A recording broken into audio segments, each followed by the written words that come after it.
morning, Mr. Chair. We are live. Good morning, everyone. I'd like to call the meeting to order and acknowledge that we are in Treaty 1 territory, the home and traditional lands of the Anishinaabe, Innu, and Dakota peoples, and in the national homeland of the Red River Métis. Our drinking water comes from Shoal Lake 40 First Nation in Treaty 3 territory. On the panel with me today is Ms. Gail Anderson and Mr. Kevin Stephenson.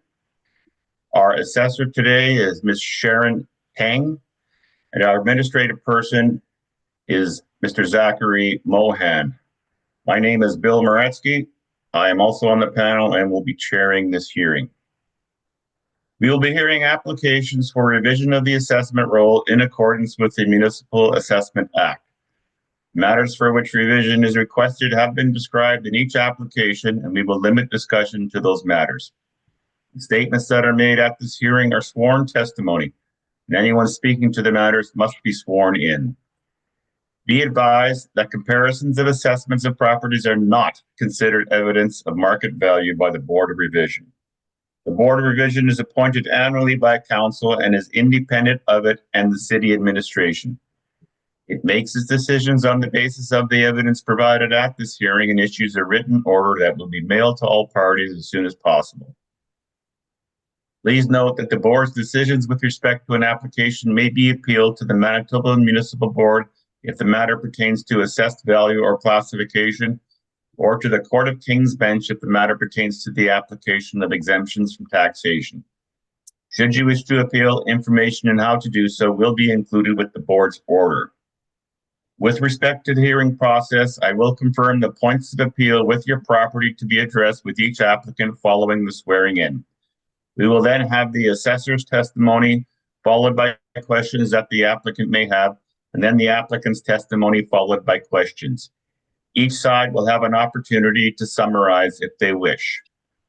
Once all of the evidence about an application has been brought forward, the applicant may leave. The process will repeat for each item on the docket today. The session will close after all the applications have been heard and the Board will deliberate in private and make its decisions. You will receive the Board's decision by registered mail as soon as possible. As information, all public hearings are live streamed, recorded, and will be part of the public record. We will be hearing items 1, 3, 5, and 7 on our docket today. Mr. Mohan, please affirm the assessor's and the applicant's testimony. Of course, Mr. Chair. Madam Assessor, please state your full name. Sharon Tang. Do you affirm that the evidence about to give at this hearing is the truth, the whole truth, and nothing but the truth? I do.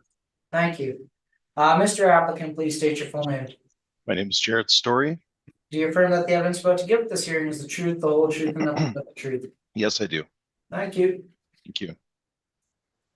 Okay, our first property on the docket today is item number 1, 472 Balmoral Street. This is an application for revision of the amount of the assessed value.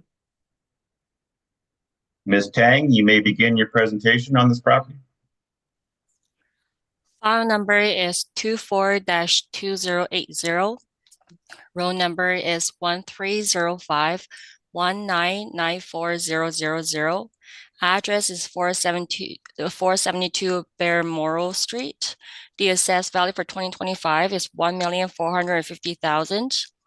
The building has 3 stories. It was built in 1910 and it has an effective year built of 1970. There are 15 suites and 2 outdoor parkings. Page 2 and 3 of my brief shows the subject property photos and locations.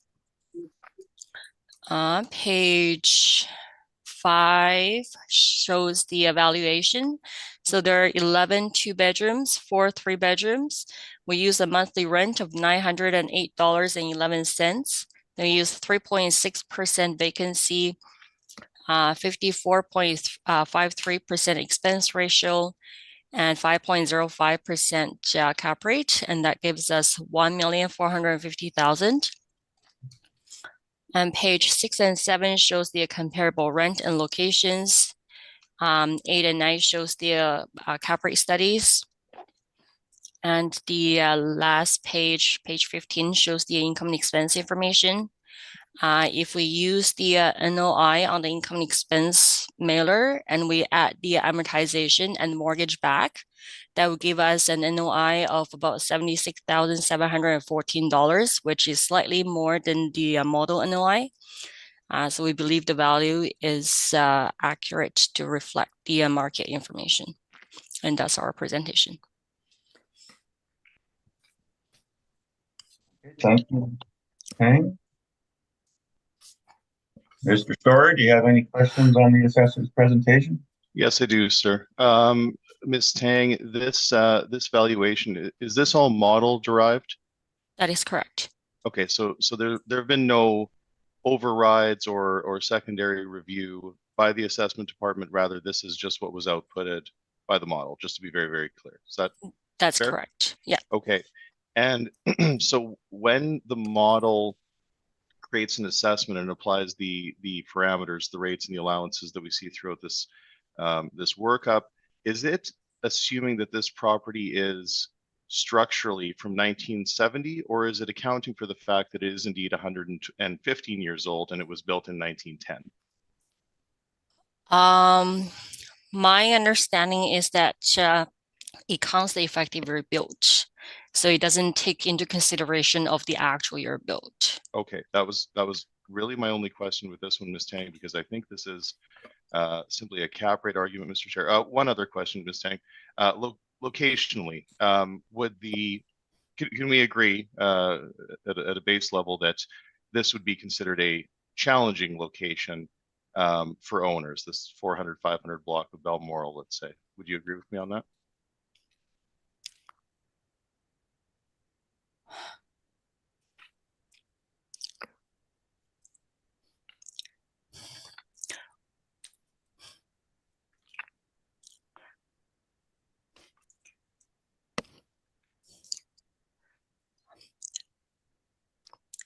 I do agree that the location is not as good compared to the other area of the city, but we don't really see any vacancy for this particular property or have any information to say that the location has any impact on the total net operating income. If there is any, the model has already captured the lower rent for the subject property. So I think the information, the model has already reflected the condition of the property and the location of the property itself already. Okay, but the reason I ask is because that cap rate of only 5.05, based on some of the cap rates that you've submitted here, and certainly based on what the brokers are telling us, that would be on the very, very low end. So I suppose I'm confused and wondering why the city would assume or make the assessment in such a way that a property that is 115 years old in the 400 block of Balmoral would have a cap rate that looks something more like a newer amenity-rich suburban apartment. But if you're saying that that's how the model has put it out, then I suppose I can leave it there for this file. Thank you, Ms. Tang. Those are my questions, Mr. Chair. Okay. Ms. Anderson, any questions? No, my questions have been asked and answered. Thank you. Mr. Stephenson, any questions? No questions, thank you. So can you elaborate a little more on how you got your cap rate, Ms. Tang? So we will be sending out the income and expense information every year to collect the data from the owners, and then we'll use that information to generate the data to determine what the cap rate would be for the certain areas. So compared to the other cap rate studies, such as Collier, our cap rate does show slightly lower, but we don't have any information regarding to how their cap rate is calculated. But in my opinion, it feels like the net operating income that is provided to us on the income and expense information seems to be slightly lower compared to what the information would be when the owner sells the property. So if we do have the lower net operating income to work with, our cap rate will be slightly lower compared to what the website or the third party's net cap rate would be.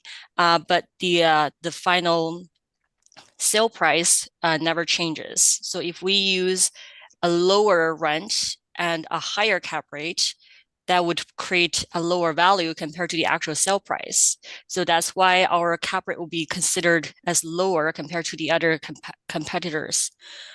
So I think that's how we build our models.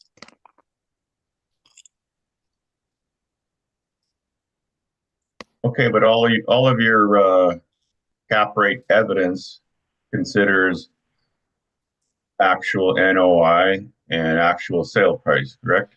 We only include information that is provided to us. So if they provide a lower NOI to us when they submit the income expense information, but then they provide a higher NOI when they're trying to sell the property, we would have a lower NOI that would have a lower cap rate compared to when they sell the property, if that makes sense. So if the NOI is lower for the same sale price, the cap rate will be lower. So our study is based on whatever information is provided to us. So if our NOI is lower compared to when they're selling the property, then when they're selling the property, they would calculate at a higher cap rate instead of what we have. That's why our model rent would also be lower compared to what they have, compared to when they're selling the property as well. Okay. No further questions? Okay, Mr. Story, you can begin your presentation. Thank you, sir. Okay, so once again, we are at 472 Balmoral. So this is right across Balmoral from, I believe that's Laura Seacourt School, which is on Capel. So this is just behind the U of W, close to that road end that leads to Central Park. So certainly right in the middle of a sort of West Broadway downtown area. Again, the original age is 1910. We have to capture that somewhere. We've captured it in the cap rate. I don't think the assessment has, and we've learned here today that they're treating it as though it's from 1970. I assure you it is indeed from 1910. The suite mix is a bit atypical for this location. 11 2-bedrooms and 4 3-bedrooms. 3-bedroom units are relatively rare in West Broadway. Typically, we would expect to see more let's say budget-friendly options on the bachelor and 1-bedroom. That would be more typical. I haven't made an adjustment for that unique suite count. I presume it has something to do with the original age. So ultimately, Mr. Chair, we're seeking a value today of $1,273,000, and that's simply based on an adjustment to the capitalization rate. Ms. Tang is quite correct. The NOI that we're supporting today is virtually identical to the city. I think we're within about $50 or $60, so no issue there. Although I will point out that for the properties, the balance of the properties remaining on this docket, there's one social housing asset, and the balance of them are under this owner, and this owner is actually a manager as well. So when we see that, we can expect that some of those expenses may be low, because frankly, if you do your own work and you're not contracting it out, then that'll be reflected on the balance sheet. So we haven't made any adjustment there to account for that, but I do want the panel to be aware. We would expect to see an expense ratio somewhere closer to 60%, certainly above 55 for a property such as this. But we do have, again, an owner manager. We have a wood frame building. We have to consider that as well. The building has no amenities. We would consider that durability and quality of income to be below average. These are renting on the lower end of the scale. This would be call it a budget option for lack of a better term. There is some outdoor parking. Suite mix, as I mentioned again, there are no bachelor suites and there are no 1-bedroom suites. That is quite odd. No adjustment there, but I want to make sure that we're all aware of that. And I think objectively, I feel very confident saying that this is a challenging location. So we have some consideration for a negative locational adjustment. So All of that being said, Mr. Chair, we've applied a cap rate of no less than 5.75. I think that's quite conservative. Our best cap rate comparable and I know you've all heard the apartment cap rate study a number of times at this stage, but we have one input that I think is quite telling and will be illustrative for the balance of our docket. We have a sale at 677 Maryland. I neglected to ask the assessor about their input in their cap rate study. That is an older sale. There's a newer sale that we calculate to have transacted at just north of 7%.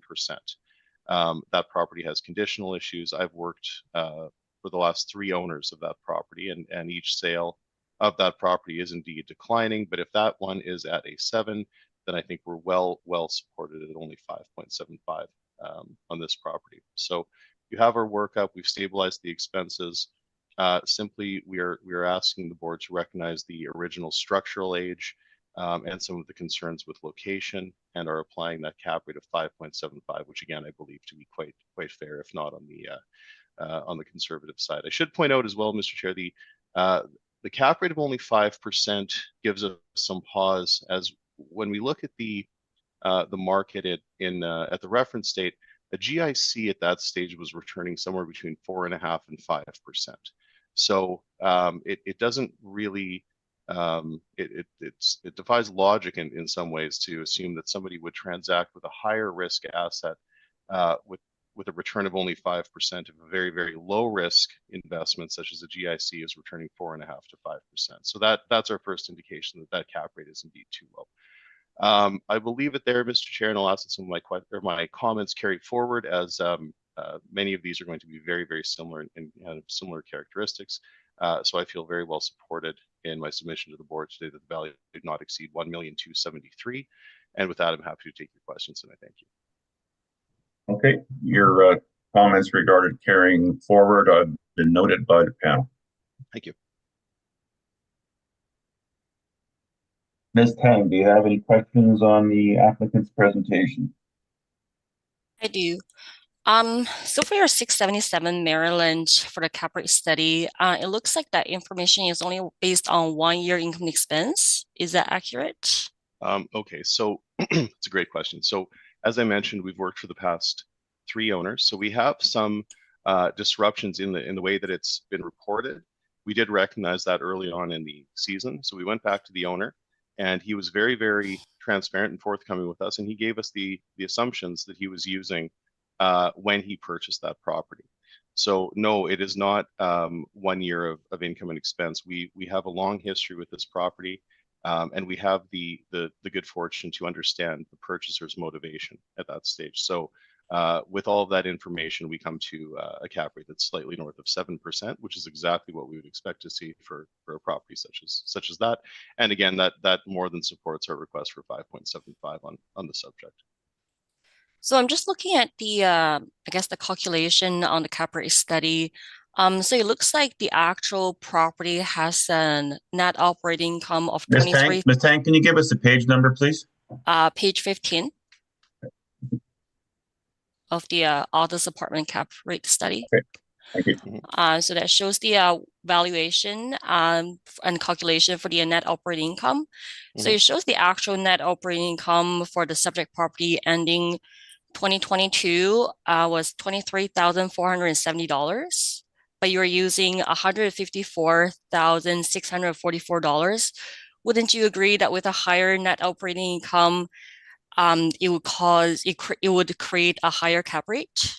No, Ms. Tang, we wouldn't use, so that just to back things up for a second, the NOI that you've cited is based on an expense ratio of over 86%. Nobody would buy an apartment assuming that it would have an 86% expense ratio. So what we've done is we've stabilized into that column on page 15 what we'll call a typical year's income. You can see that the rent is $813 per door. That's in line with what we're looking at today. We've been very clear that we're counting that miscellaneous income that comes by way of laundry, parking, and other. And that's leading to an expense ratio of only 47.8% stabilized. So if an owner could get this building to 50%, that would be great. And that sale price is $2,176,000. So No, I feel very, very confident with we know that property very well. We've worked for the last 3 owners, as I mentioned. The city has something of a, it seems as though they seem to believe that every downtown apartment is simply appreciating every year, and that's simply oversimplifying the case. As you can see, in 2014, Balmoral sold for $2.6 million. In 2020, it sold for $2.4 million. And then this last sale was $2,176,000. So we are seeing a constant decline in that sale price. And mathematically, that cap rate is just north of 7%. And that's, I see no issue, frankly, with any of the inputs that we've used here. That all looks to be well supported. So no, I think that the city's cap rates on some of these downtown older quality or older builds that are lower quality and rent on the budget scale, the cap rate is not appropriate. The cap rate is simply too low, as outputted by the model based on this sale. And the same methodology was used to calculate the other properties on cap rate study as well? Well, our methodology is to take the best evidence before us, to look to what we'll consider the purchaser's motivation. I know that we have a long-standing dispute on 2390 McPhillips. We know that that property was purchased with the intention to raise the rent, so we do consider that. We consider the cost of lending in our study, and we consider the compression cycle over cycle. So we look at a number of factors. We look at a number of sales, and we use the acceptable methodology of taking the best information and stabilizing that information into what we'll call a typical year's operation. So yes, we're very diligent in how we calculate our cap rates, and we've presented all of our calculations. And I will point out, Ms. Tang, that the city has presented no calculations in those cap rates. So we've been very forthcoming, and we feel very confident in what we're presenting in front of the board. Okay, no further questions. Mr. Stephenson, any questions for the applicant? No questions, thank you. Ms. Anderson, any questions for the applicant? My only question is in regards to, you noted an adjustment for structural age. Have you inspected the property, Mr. Story? Like, are you? No, I haven't. No, but to be clear, when the city adjusts the effective age, as Ms. Tang has pointed out, the model is now treating this property as though it is from 1970. Now, I'm not suggesting that it's original to 1910. I've been through the portfolio of these folks. I've worked for them for some time. I've not had the opportunity to inspect this specific property. I do both properties on either side of it as well, both apartments, and I know those fairly well. I know that the location is challenging. And I do know that despite any cosmetic work or work that is done in order to subtend rents effectively, the structural age of this building is still 1910. So that has to be considered. So I'm fine with saying that it's a rehab or some such thing, but anybody who's purchasing this property is not saying it's from 1972 or 1970 or whatever. It is indeed from the turn of the 20th century. It's a World War I era downtown apartment. That's what it is. So I don't think it's appropriate to use the parameters that would rightly be applied to a property that had a structural age of 1970. So that's our issue with that adjustment. Okay. And on page 15 of your submission, Yes. just when the categories of factors that you were looking at, Yes. durability and quality of income below Yes. average. So can you just Absolutely. Yeah. So one of the factors that we consider in the application of an appropriate capitalization rate is an owner's expectation for the income to appreciate over time. So if we purchase this property today, what might we expect the rents to look like in a 3-year horizon, a 5-year, a 10-year horizon? So we have a number of factors here. The property is under rent control, so that will hinder natural appreciation of rents without above guideline application to the RTB. So anytime we are to look for rent increases above the guideline, a fair bit of work will have to be done. I pointed out that the suite mix is atypical. We don't generally see 2 and 3 bedrooms in market housing in this area. That's more typical of family social housing. So I don't know that rents will be competitive with other newer product. I think that the most likely, most probable future for this property is that we'll continue to rent as a as something of a budget option, let's say, and by that very nature, the appreciation or escalation to the income would probably be less than what we would expect for a newer property where there were no rent controls and were maybe more desirable for some other reason than a value proposition in the market. So that would be the basis behind that statement. Okay. Okay, thank you very much for your presentation. Those are all my questions. Thank you. I have no further questions. Ms. Tang, anything in summation? No, thank you. Mr. Story, anything in summation? Yes, sir. Just very quickly, we believe that that cap rate that's been modeled is far too low. I think it's based on the fact that the city is maybe not recognizing the location and certainly not recognizing the original structural age. So a cap rate of 5.75 is certainly more appropriate from our perspective in this context. And thank you.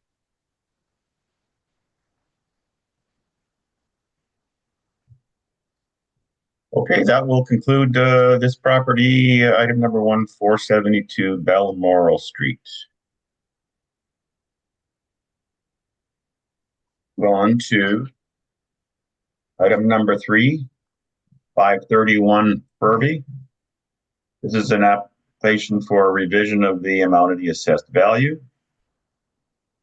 Ms. Tang, can you begin your presentation, please? File number is 24-2277. Roll number is 130506620000. Address is 531 Furby Street. The assessed value for 2025 was $1,154,000. The building has 3 stories. It was built in 1961 with an effective year built of 1961. There are 21 suites and 6 outdoor parking. The property is Winnipeg's housing, as a Winnipeg social housing property. Page 2 and 3 shows the subject property photos and locations. And page 5 shows the evaluation. So there are 13 one-bedrooms, 7 two-bedrooms, and we use a monthly rent of $659.28. Then we use 3.6% vacancy, 59.9% expense ratio, and 5.3% cap rate, and that gives us $1,154,000. And page 6 and 7 shows the comparable rent and locations. And page 8 and 9 shows the CMHC information.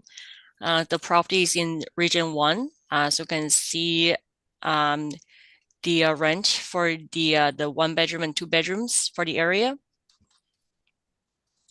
And page 10 and 11 is the cap rate studies. And page 17 to 19 is the income and expense information for the property. And that's my presentation.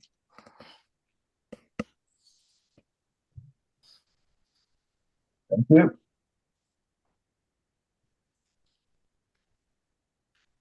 Mr. Story, any questions on the assessor's presentation? Yes, Mr. Chair. So Ms. Tang, sorry, I think you said the property was built in 1961, but this property was built in 1913, correct? Yeah, so it was built in 1913 with an effective year built of 1961. Right, and I guess similar to the previous question, is it fair to assume that the model is treating this as though it were a property that were built in 1961? Is that a fair comment? Yes.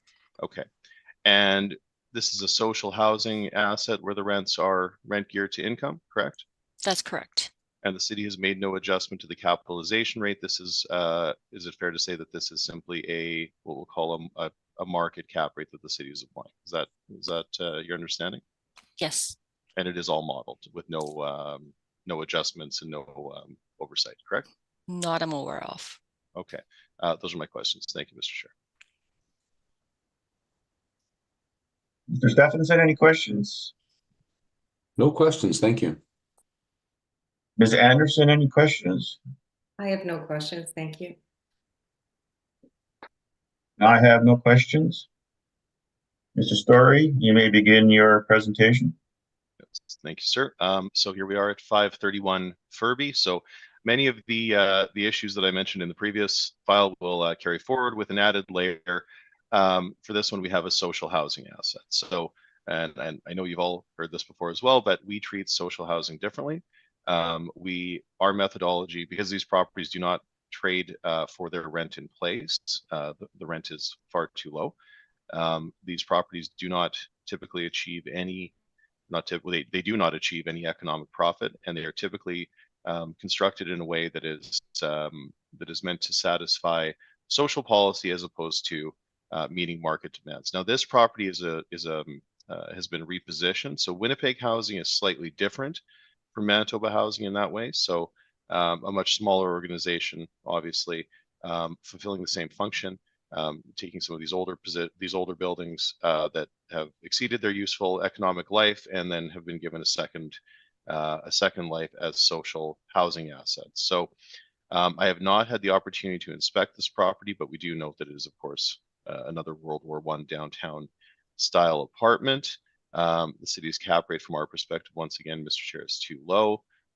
We are applying a cap rate of 6.25. I've included a fair bit of information regarding social housing, but to summarize very quickly, the leading board orders from the municipal board suggest to us that the appropriate way to adjust for social housing is to apply a baseline market capitalization rate and then adjust upwards for any of the factors such as low income tenancy, functional obsolescence, location would be considered an issue. And then, of course, the fact that these properties do not generate economic profit. You'll see from this is my page 21, we've stabilized 3 years of the income and expenses. The income is not used. We've accepted the reasonably low rents of $6.59 a door that the model has outputted, because it is indeed commensurate with a fraction of CMHC rents in this area. So these are units that are renting on the lower end of the scale. Vacancy at 3.6% has been accepted, though we do note that if you look at the vacancy percentage in this property, it does run very high, and that's unique for social housing. It runs anywhere from 22 to 30% or so. There's also consideration for bad debt and collection loss, which we don't typically see in social either. But we've put that there to illustrate the actual financials. So when you see that they're actually only achieving something like 80,000 a year, we are accepting 158 based on the fact that if the property were put into the open market, that may be how it would perform. So ultimately, this is a cap rate issue, Mr. Chair. You can see that the expenses run at about 60.9%. The assessor is just a touch below 60%. That is what we would expect to see for a 100-plus-year-old building. Again, the cap rate here is 6.25%. It is higher than a market apartment, and that is consistent with our methodology of applying a cap rate premium to social housing.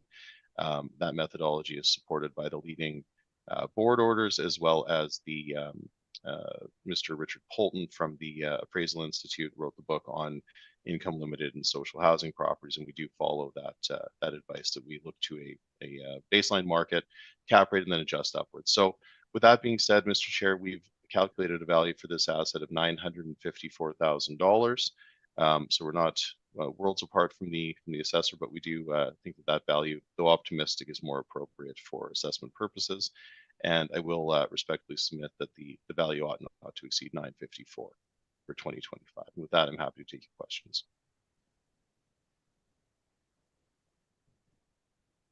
Thank you. Ms. Tang, any questions on the applicant's presentation? Just one question. I'm wondering if you have any studies to support the increase in cap rate that you're seeking for. So we have 5.3%, and I guess you are asking for 6.25%. So that's almost a 1% increase. So do you have any sales or data to show that because I guess the situation of the property itself, because it's a social housing, so it deserves a 1% increase in cap rate? Okay, so we would never suggest that if this were a market apartment, that it would be a 5.25 cap rate. That would be exceptionally low. This property is in the 500 block of Furby, and it's built in 1913. So at a baseline, we might suggest at a baseline market cap for this property, 575. So if we've adjusted to 6.25, frankly, Ms. Tang, I think that cap rate is too low. When we look at the sale on Maryland at 7, there's a very good argument that this cap rate at 6.25 is very, very optimistic and ought to be somewhere closer to somewhere north of 6.5. However, I have not had the opportunity to inspect the property, and we are accepting the fact that the rents are quite low, and we are accepting the fact that we've agreed, frankly, that the rents are low and the expenses are high. So I'm very, very cautious not to double count some of these issues that would be considered value negative. But I think that to answer your question, if we've adjusted this by 50 basis points, I think that's very, very conservative. Do we have studies? Yes, we have our entire cap rate study that we provided to you with assumptions, with sales, with calculations. We've included the 2 leading board orders suggesting that cap rates ought to be adjusted to reflect the fact that these would be considered, for lack of a better term, riskier investments, and therefore would require greater returns to investors. You wouldn't purchase a property that is over 100 years old on Furby Street without expecting the return to be greater than a very, very low risk property, which would be evidenced by a 5.25 or something like that. So the premise I don't think is correct. I think the market cap on this in the best case scenario would be closer to 575 or 6. We've only applied a 6.25, and that value of $954,000 in my mind is a bit high, but we will stand by it, and it is well supported. Another question I have is that, would you agree that according to your cap rate study, it looks like your cap rate study is a lot higher compared to what we have on our Braves? So would you agree that it is because due to a higher NOI on your calculation compared to what we have? No, my issue with your calculation, Ms. Tang, is that I can't see any calculations. I don't know how you arrived at your cap rates. And some of them give me concern. I mentioned before that if a GIC at the exact reference date was returning 4.5%, then any cap rate that you have that's below 4.5 should be investigated further. The other thing that I'm concerned with is you have some sub-4 caps. Typically, when we see that, those are properties that are purchased for the intention to renovate or reposition in the market. They're not buying that income stream. That would be egregiously low. So I don't know why your cap rates are as they are. I don't know what was inputted into the model, and I can't see your calculations. What I can see is I can see our sales, I can see our assumptions, and I can see the broker's reports. And we've also been tracking compression to the cap rate cycle over cycle. So I feel more confident in our data, to be fair, based on the fact that it is more fulsome and it is more transparent. And I think just from a common sense perspective, a cap rate of 6.25% on this property is very, very reasonable. So I'm not sure how you calculated your cap rates, but I feel very, very comfortable suggesting to the board that this property ought to be applied no less than 6.25. But wouldn't you agree with a given sale price? If the sale price stays the same, a higher NOI would result a higher cap rate? Well, that's the mathematics, sure, yeah. But if you change any of those inputs, everything changes, right? So if you change one item in isolation, the quantum changes, but you could say the same of vacancy. You could say the same of expense ratios. So yes, yeah, so that would change the NOI, right? Yeah, so absolutely. Yes. Everything, so any, if any change you make would cause a change. That's correct. Yeah, so if a higher NOI would result in a higher cap rate with the same sale price. Right. Yeah, that's fine. But we haven't seen your calculations. Okay, no further questions. Thank you. Ms. Anderson, any questions? Yes, thank you. On your page 19, again, you have the table of factors that contribute to the proposed cap rate request. Yes. Just wondering in regards to the suite mix, you put you indicate that it's a poor suite mix. I'm wondering what would be an optimum. Sure. Yeah, Uh, it's a mix. it's a good question. So sorry, let me just pull this up. So we have 13 one-bedroom and 7 two-bedroom. Well, I mean, it it's interesting because it is more typical of the area. So you'll recall in the last one that we looked at, we were saying, 2 and 3 bedrooms, that's atypical. This is more typical, but if in terms of the ability for the rents to appreciate, having smaller units is not necessarily a positive.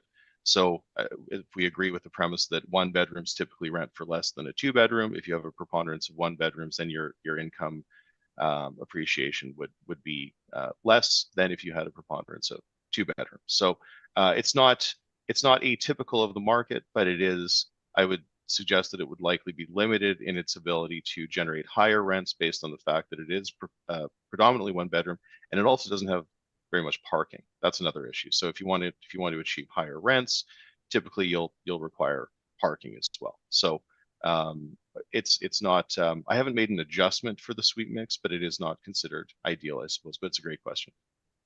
Okay. Okay. Thank you very much. That's my only question. Mr. Stephenson, any questions? No questions, thank you.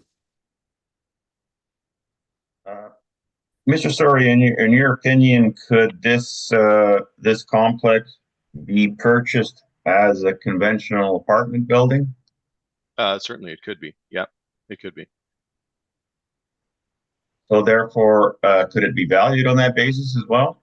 That is how we valued it, sir. So we've, in order to come to a market value, once again, our methodology is to look to the rents that would be most likely, but then to make some adjustments to the cap rate. So I suppose our issue, and one that's been supported by the boards in the past, is we look to the fact that the property has no history of economic profit. So typically, if you have an apartment that's renting over time, you're generating some profit to maintain the property. Most of these properties have a great deal of deferred maintenance. So yes, if somebody were to purchase it and reposition it as a standard market apartment, as you're suggesting, that certainly is how we're viewing it. But we are cognizant of the fact that, frankly, somebody would have to go in and spend a great deal of money, likely to bring it to market standard. These properties are, because they're not competitive, they're meant simply to house low-income folks. They're not competing with other properties, so the maintenance schedule will be different, let's say. So we'll typically have deferred maintenance. These suites will typically require a fair bit of work to bring them to a market standard. So that is what we're trying to capture, and that is what has typically been accepted by the boards with the application of a higher cap rate. So yes, and you're quite correct, but we have to do a site-specific review of the property, and when we see social, those are the adjustments that we make. Thank you very much. I have no further questions. Ms. Tang, anything in summation? No, thank you. Mr. Story, anything in summation? Just very quickly, Mr. Chair, this value of 954, I was looking at it again yesterday evening. I think it's very, very optimistic. So I would suggest that the value would not exceed 954 for the reasons set forth in our report today. And thank you. Thank you. That will conclude this property at 531 Furby then. We will carry on to the next item on the docket, number 5, which is 279 Sherbrooke. This is an application for revision of the amount of the assessed value. Ms. Tang, you can begin your presentation, please.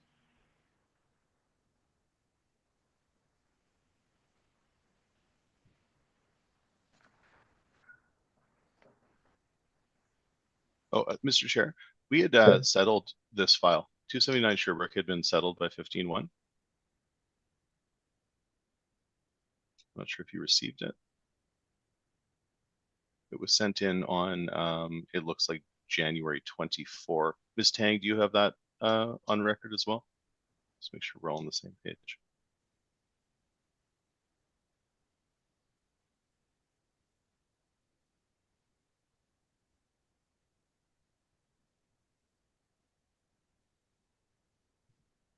I can re-forward it to the board, Mr. Moretsky, if you'd like. But I have the record here that it was indeed sent on.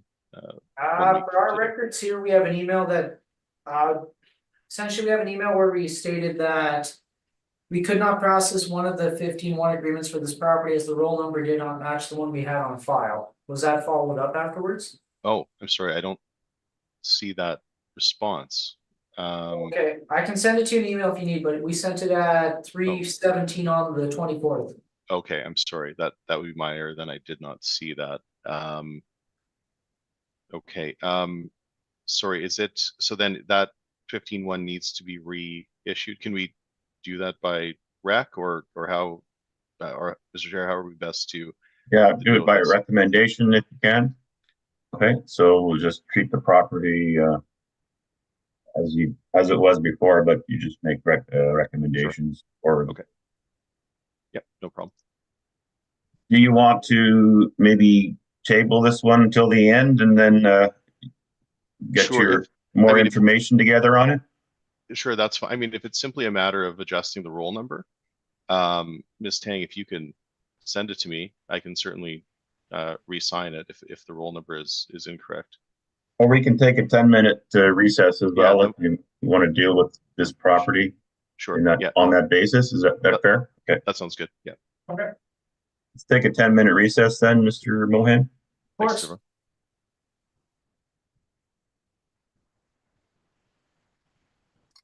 Hi, Mr. Chair, we are live. Okay, we are back in order. We are going to move item number 5, 279 Sherbrooke to the end of the docket. So we will move on to item number 7, 573 Sherbrooke. This is an application for revision of the amount of the assessed value. Ms. Tang, can you please begin your presentation, please? File number is 24-2099. Roll number is 130503310000. Address is 573 Sherbrooke Street. The assessed value for 2025 was $1,994,000. Again, the building has 3 stories. It was built in 1930. It has 31 suites. Page 2 and 3 shows the subject property photos and locations. And again, page 5 shows the evaluation. So there are 8 bachelor suites and 23 one-bedrooms, and we use a monthly rent of $647.67. Then we use a 3.6% vacancy, 54.5% expense ratio, and that gives us $105,678 for the net operating income. And if we're looking at the income and expense information at the on page 15, and we add back the amortization and mortgage. The subject property has a net operating income of $130,509, which is higher compared to the model NOI. Then we use a 5.3% cap rate, and that gives us $1,994,000. And page 6 and 7 shows the comparable rent and locations. And again, 15 shows the income and expense information for the subject property. And 16 to page 25 shows the photos for the subject property. And that's my presentation. Thank you. Mr. Story, any questions on the assessor's presentation? I have a few, Mr. Chair. Yes, thank you. Ms. Tang, I see you have some photos of the property. Were these your inspection, or is this someone else from the city? Like, have you visited this yourself, or are these not personally? It was from someone else. Okay. Based on those, and I have inspected it. So based on those photos, can we agree at a minimum that this would be the quality would be considered on the lower end of the scale? Is that a fair comment? I would consider as below average. Right. Okay.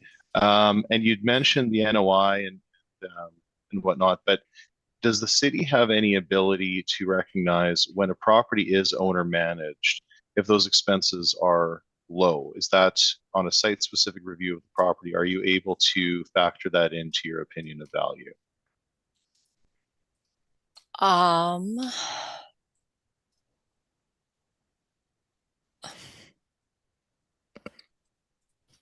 I'm not too sure. Okay. And again, well, okay. And locationally, can we agree that this would be considered generally objectively an inferior location than the majority of the city? When contrasted to the most of the city, this would be a less desirable location. Is that fair? Yes. Okay. And okay, and you've provided a number of rents here, but did you, well, you know what, I think this is predominantly just a cap rate issue, but I guess my last question was Tang, this property would be considered under rent control, correct? I'm not sure. Okay, but isn't it true that properties built before a certain year are all under rent control? Is that not your understanding of how the RTB works? I'm not sure. Okay. Oh, okay. I think I'll leave it there. Sure. Thank you. Thank you, Ms. Tang. Mr. Stephenson, any questions? I have no No questions. questions. Sorry. Ms. Anderson, any questions? No questions. Sorry about that. I have no questions. Mr. Story, you may begin your presentation. Yes, thank you, Please. sir. Okay, so I had asked about the RTB increases because we are seeing a substantial increase cycle over cycle on a percentage basis to this property. So I suppose my perspective, Mr. Chair, and certainly the perspective of the owner is if a property such as this is under rent control, then a huge increase over the previous cycle would have to be based on market factors, and we simply do not see cap rate compression for older assets like this in tougher locations, seeing a huge appreciation in value. So that's my point in asking that. So we have this property from 1930. As you can see, it has no parking whatsoever. It is in I would say objectively poor condition. I did inspect this property. It was in, I believe it was 2022. It's in my photos here. At any rate, I will leave my photos for you to see. I've included the permits. There's not a great deal of permitted work that's been done to this property. So the rents are what they are. This is a market property. This is not a social housing asset. You can see we have, the common areas are quite pretty rough shape, to be fair. We have the old plaster walls. So this is a real old property in the downtown. It was inspected, I'm sorry, in August of 2020, and that was my inspection. So we have again used the actuals. I do note that once again, this is an owner occupied or an owner managed property. So those expenses are coming in very low at only 51.6%. However, that is what we're using, and a cap rate of 6.5%. So the building has no amenities. It's very basic. We would suggest, Ms. Anderson, you asked a question about durability and quality of income on the previous one. On this one, based on the location, based on where this property is, and based on the suite mix, which is a majority of one-bedroom units, as we outlined before, we don't see a huge topside potential for escalation to rents for this property. And again, the location would objectively be considered below average and inferior, and the assessor has agreed with that. So we've applied a cap rate of 6.5%, which I believe is exactly where it ought to be. Now that does take into account those very, very low expenses. I would expect to see something to the tune of 55 to 60%, but when we do have an owner managed property, obviously those expenses show up on the record as a bit low. So ultimately, this is predominantly a cap rate argument. Our NOI is slightly higher. Again, I suspect that's due to the owner self-managing. I've stabilized the 3 years from 2020 to 2022 for you. But ultimately, this is a cap rate issue, Mr. Chair. 6.5% for this almost 100-year-old property at the 500 block of Sherbrooke. So I will leave that with you. You can see the photos.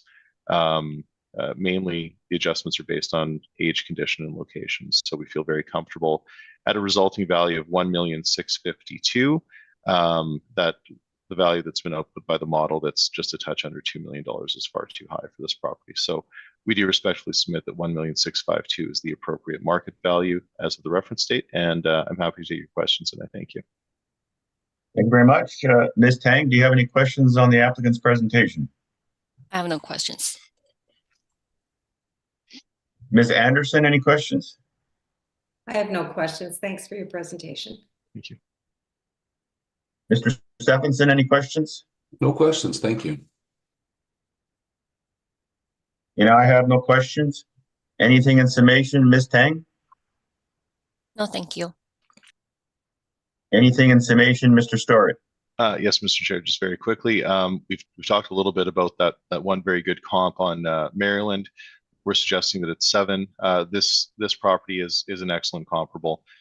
So that 6.5 is well supported. And with consideration to the lower expenses, it may even be a bit conservative. So ultimately, we feel very good with our value today at $1,652,000 and respectfully submit to the board consider our site-specific review of the property. Thank you. Thanks. Okay, that will conclude item number 7, 573 Sherbrooke. So our next item then is item number 5. We'll reintroduce this property. Item number 5, 279 Sherbrooke. This is an application for revision of the amount of the assessed value. And Ms. Tang, will there be a recommendation by you on this property? Actually, Mr. Chair, I can interject there if I may. We did receive the 15-1 and the info checks out, so that file's now closed. It's just being, the formality email is just being processed right now. Okay. So item number 5, 279 Sherbrooke is no longer on our docket today. Correct, yes.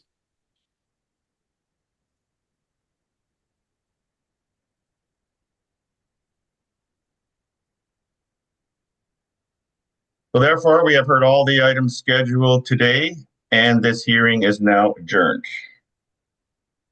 Thank you very much for your presentations, Ms. Tang and Mr. Stewart. Wonderful. Thank you, everyone. Have a nice Thank you. weekend.